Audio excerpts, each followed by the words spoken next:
અમદાવાદમાં નકલી ચલણી નોટો વટાવવાના રેકેટનો પર્દાફાશ. પોલીસે 6 આરોપીઓની કરી ધરપકડ. 13 ડિસેમ્બરે પોલીસે નકલી નોટ સાથે એક આરોપીની ધરપકડ કરી હતી, જેની પૂછપરછમાં અન્ય 5 આરોપીના નામ ખુલતા તેમને પણ દબોચી લેવાયા.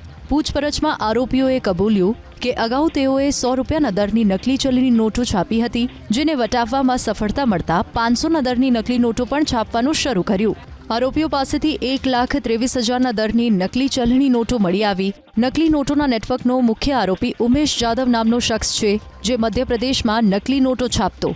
નકલી નોટની ઓળખ થાય નહીં તે માટે ગ્રીન ટેપની ખાસ કાળજી રખાતી.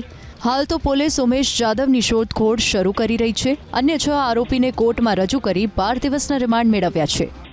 2 બીજા જે છે એ માર્કેટમાં જઈને વટાવવાનું કામ કરે ને બાકી 4 જે છે એ નોટ છાપવાનું, કટિંગ કરવાનું, એમાં ગ્રીન ટેપ લગાડવાની, સાથે સાથે એમની કલર પ્રિન્ટિંગ કરવાની, આ બધી જ કાળજી રાખવા માટે મેન 4 આરોપીઓ અને બાકીના 2 જે છે માર્કેટની અંદર સર્ક્યુલેશન કરવા માટેના હેતુ સાથે હતા.